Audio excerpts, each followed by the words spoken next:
Macbeth के act 1 में चुड़ैलों की भविष्यवाणियां मैकबेथ को राजा बनने की भविष्यवाणी करती हैं और वह और लेडी मैकबेथ डंकन की हत्या कर उसे प्राप्त करने का योजना बनाते हैं। एक्ट 1 के सीन वाइड समरी। 1. दृश्य 1।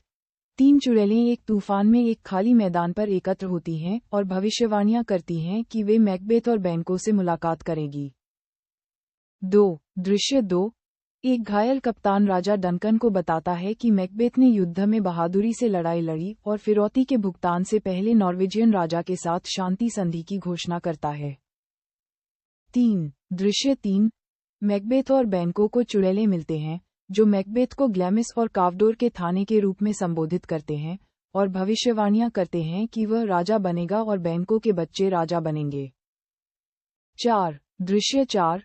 राजा डंकन मैकबेथ को कावडोर के थानेदार की उपाधि देता है और रॉस और एंगस मैकबेथ को इस उपाधि की घोषणा करते हैं। 5. दृश्य 5। लेडी मैकबेथ मैकबेथ की महत्वाकांक्षा को सुनती है और वह डंकन को मारने के लिए मैकबेथ को प्रेरित करती है। 6. दृश्य 6। राजा डंकन मैकबेथ के घर में जाता है और मैकबेथ और लेडी मैकबेथ एक दूसरे को डंकन के साथ शिष्टाचार का अभ्यास करने के लिए प्रोत्साहित करते हैं। और 7. दृश्य 7। मैकबेथ राजा डंकन की हत्या करने की योजना बनाता है, लेकिन उसकी पत्नी उसे प्रोत्साहित करती है और उन्हें हत्या करने के लिए प्रेरित करती है।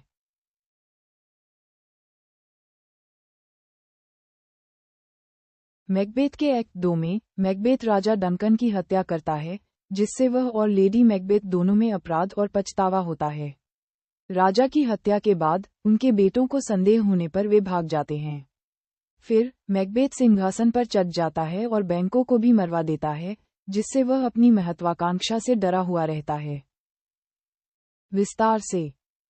दृश्य 1। बैंको मैकबेथ के महल में जाता है और उसे लगता है कि कुछ बुरा होने वाला है। बैंको और मैकबेथ चुड़ैलों की भविष्यवाणियों के बारे में बात करते हैं, जिसमें मैकबेथ उन्हें भूल जाने का नाटक करता है। अकेले में मैकबेथ को एक खंजर दिखाई देता है जो उसे डंकन की हत्या करने के लिए प्रेरित करता है। दृश्य 2। मैकबेथ राजा डंकन की हत्या करता है। हत्या के बाद वह डर से घबरा जाता है, लेकिन लेडी मैकबेथ उसे खंजर लौटाने के लिए कहती है। वह मना कर देता है और लेडी मैकबेथ खंजर को वापस रख देती है। वह डंकन के कक्ष में जाती है और राजा के रक्षकों को शराब के साथ नशा देती है। दृश्य। मैकबेथ के एक्ट 2 में मैकबेथ राजा डंकन की हत्या करता है, जिससे वह और लेडी मैकबेथ दोनों में अपराध और पछतावा होता है। राजा की हत्या के बाद उनके बेटों को संदेह होने पर वे भाग जाते हैं। फिर मैकबेथ सिंहासन पर चढ़ जाता है और बैंको को भी मरवा देता है, जिससे वह अपनी महत्वाकांक्षा से डरा हुआ रहता है। विस्तार से। दृश्य 1। बैंको मैकबेथ के महल में जाता है और उसे लगता है कि कुछ बुरा होने वाला है। बैंको और मैकबेथ चुड़ैलों की भविष्यवाणियों के बारे में बात करते हैं, जिसमें मैकबेथ उन्हें भूल जाने का नाटक करता है। अकेले में मैकबेथ को एक खंजर दिखाई देता है जो उसे डंकन की हत्या करने के लिए प्रेरित करता है। दृश्य 2। मैकबेथ राजा डंकन की हत्या करता है। हत्या के बाद वह डर से घबरा जाता है, लेकिन लेडी मैकबेथ उसे खंजर लौटाने के लिए कहती है। वह मना कर देता है और लेडी मैकबेथ खंजर को वापस रख देती है। वह डंकन के कक्ष में जाती है और राजा के रक्षकों को शराब के साथ नशा देती है। घोषणा करते हैं। मैकबेथ राजा के रक्षकों को मारने का दावा करता है, लेकिन डंकन के बेटे मैल्कम और डोनल्बेन डर से भाग जाते हैं। मैकबेथ को राजा के बेटे के रूप में ताज पहनाया जाता है। दृश्य 4। मैकफ और लेनोक्स डंकन की हत्या की चर्चा करते हैं। लेनोक्स डंकन के बेटों को दोषी ठहराने के लिए मैकफ को दोषी ठहराता है। मैकफ डंकन के बेटों को दोषी ठहराने की बजाय मैकबेथ के प्रति अधिक विश्वास रखता है।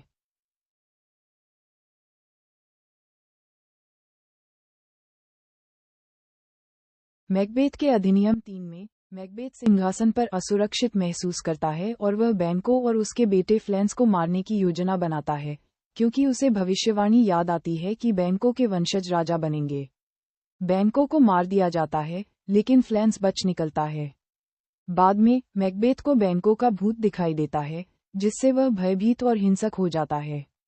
लेडी मैकबेथ मेहमानों को शांत करती है, लेकिन मैकबेथ का डर और हिंसक स्वभाव बढ़ता ही जाता है।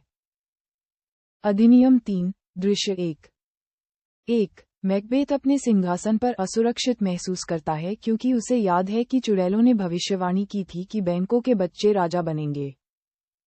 2. वह बैंको और उसके बेटे फ्लैंस को मारने की योजना बनाता है।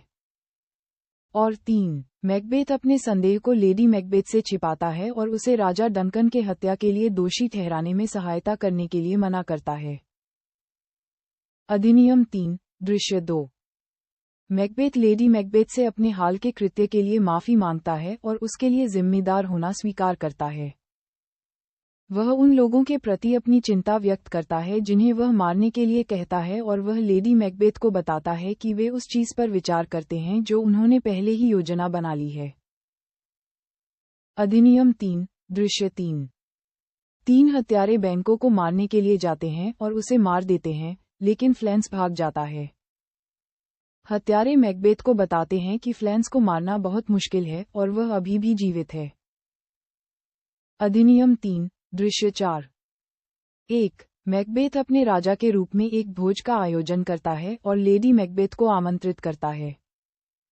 2. बैंको का भूत भोज में दिखाई देता है और मैकबेथ को दृश्य के लिए डर और हिंसक बनाता है। 3. लेडी मैकबेथ मेहमानों को शांत करने की कोशिश करती है, लेकिन मैकबेथ का डर बढ़ता है। 4. मैकबेथ और लेडी मैकबेथ इस बात पर चर्चा करते हैं कि कैसे मैकफ ने भोज में शामिल होने से इनकार कर दिया था और वे इस बात पर चर्चा करते हैं कि वे अब क्या करेंगे। और 5. मैकबेथ अगले दिन फिर से चुड़ैलों से मिलने की योजना बनाता है। संक्षेप में, अधिनियम 3 मैकबेथ के डर, महत्वाकांक्षा और हिंसा की बढ़ती तीव्रता को दर्शाता है।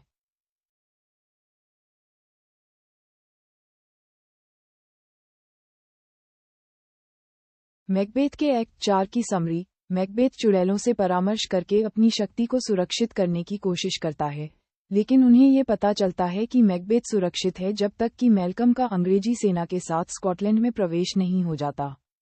मैकबेथ मैकफ के परिवार को मारने का आदेश देता है और मैल्कम को अपनी खराबियों के बारे में मैकफ पर शक होता है।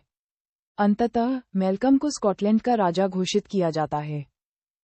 Act 4, scene 1। मैकबेथ चुड़ैलों से मिलता है ताकि वह जान सके कि उसकी शक्ति को कैसे सुरक्षित रखा जा सकता है। चुड़ैलें उसे बताती हैं कि वह तब तक सुरक्षित रहेगा जब तक कि जंगल, बिर्नम वुड, उसके खिलाफ युद्ध में न उतरे। वे ये भी भविष्यवाणी करते हैं कि बैंको के बच्चे स्कॉटलैंड के राजा बनेंगे। मैकबेथ को पता चलता है कि मैकफ इंग्लैंड भाग गया है, इसलिए वह मैकफ के परिवार को मारने की योजना बनाता है। Act 4, scene 2। Ross lady Macduff से मिलने जाता है और उसे मैकफ के इंग्लैंड भाग जाने का औचित्य सिद्ध करने का प्रयास करता है। रॉस के जाने के बाद एक संदेशवाहक लेडी मैकफ को भागने की चेतावनी देने आता है, लेकिन इससे पहले कि वह ऐसा कर पाए, मैकबेथ के आदमी उस पर और उसके बेटे पर हमला कर देते हैं। Act 4, scene 3। इंग्लैंड में मैकफ मैल्कम को स्कॉटलैंड की स्थिति के बारे में बताता है। मैल्कम को मैकफ पर शक होता है और वह मैल्कम की क्षमताओं की परीक्षा लेता है। मैल्कम स्वीकार करता है कि उसे स्कॉटलैंड में सुधार की जरूरत है। वह मैकफ को राजी करता है कि वह उसके साथ सेना का नेतृत्व करे और स्कॉटलैंड को मैकबेथ से मुक्त करे।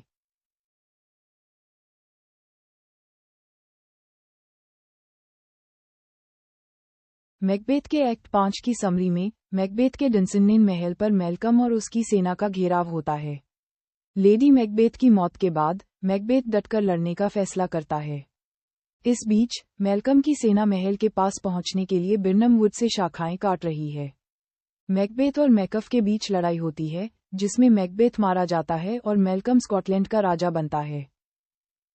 Act 5, scene 1। लेडी मैकबेथ नींद में चल रही है और अपने अपराध बोध और पागलपन के बारे में बातें कर रही है।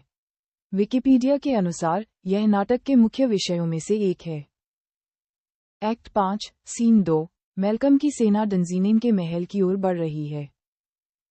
Act 5, scene 3। मैकबेथ को मैल्कम और उसकी सेना के बारे में खबर मिलती है और वह भूतों के वादों पर भरोसा करते हुए डटकर लड़ने का फैसला करता है। Act 5, scene 4। मैल्कम की सेना बिर्नम वुड से शाखाएं काट रही है और यह भविष्यवाणी पूरी होने का संकेत देती है।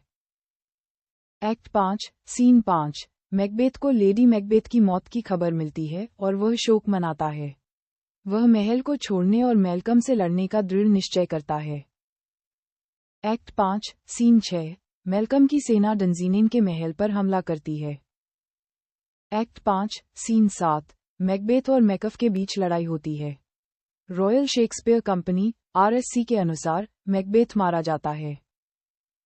एक्ट 5, सीन 8, मैल्कम स्कॉटलैंड का राजा बनता है।